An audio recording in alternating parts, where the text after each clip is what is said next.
Julius Caesar. His name is etched into the memory of history as a conqueror, a reformer, and the man who ended the Roman Republic. But how did a young Roman from a minor patrician family rise to hold absolute power in a city that prided itself on its traditions of shared rule? Before the glory, Caesar was born into uncertainty. His family, the Julii, could trace their lineage to the goddess Venus, but they were far from the most powerful family in Rome. When Caesar was just 16, his father died, leaving him the head of the family during a time of political chaos and civil war. Rome was a republic in name, but in truth it was a battleground of powerful families and ambitious men seeking control through alliances, bribery, and violence. The Senate, once the guiding council of the republic, had become a place of rivalries and corruption. The people of Rome were restless, burdened by debt, and angry at the growing gap between the rich and poor. Amidst this turmoil, Caesar quickly learned that to survive in Rome, one needed not just noble blood, but the ability to read the winds of politics.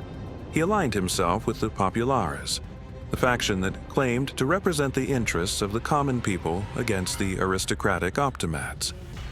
Caesar's charm, intelligence, and willingness to take risks made him stand out in the turbulent streets of Rome. Early in his career, Caesar was captured by pirates while traveling across the Aegean Sea.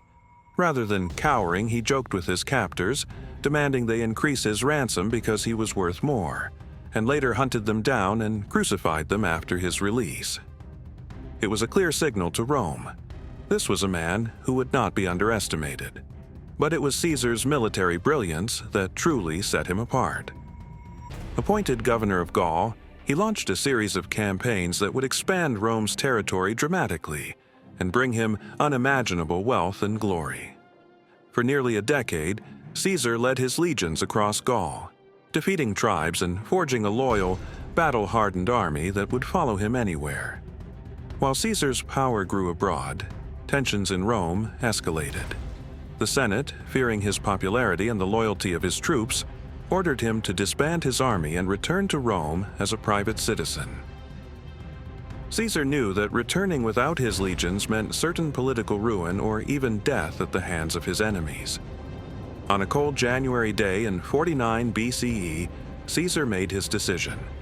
He led his army across the Rubicon River, a direct act of defiance against the Senate, and famously declared, "The die is cast." By crossing the Rubicon, Caesar committed himself to civil war, knowing there was no turning back. His main rival, Pompey the Great, once his ally in the first triumvirate, fled Rome along with many senators, leaving Caesar to enter the city unopposed. But the fight for control of Rome was far from over. Caesar pursued Pompey to Greece, where the two forces met at the Battle of Pharsalus. Outnumbered, Caesar's forces faced a larger army under Pompey's command, but Caesar's tactical genius and the discipline of his veterans turned the tide of battle. Pompey's forces were decisively defeated, and Pompey fled to Egypt, where he was betrayed and killed upon arrival. With Pompey dead, Caesar returned to Rome as its undisputed master. He enacted sweeping reforms, addressing debt, expanding the Senate, and restructuring the calendar into the Julian calendar we use in modern form today. His policies gained him support among the people and solidified his image as a leader who could bring stability to Rome. But not everyone saw Caesar's power as the salvation of Rome. Many senators feared he was becoming a king in all but name, undermining the centuries-old traditions of the Republic. When the Senate declared Caesar dictator for life, the fear of monarchy returned to the hearts of those who believed in the Republic's ideals.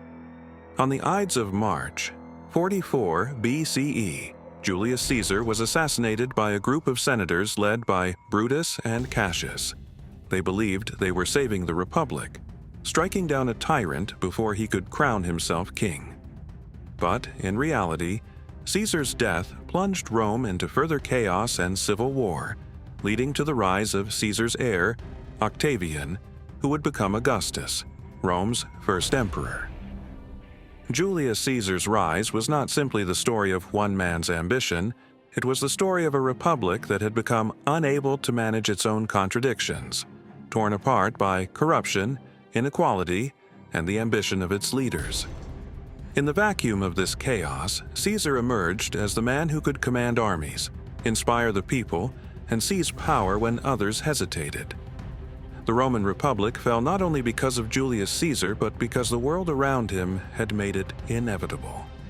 His crossing of the Rubicon, his victories, and his reforms marked the end of Rome's republic and the birth of an empire that would shape the world for centuries to come.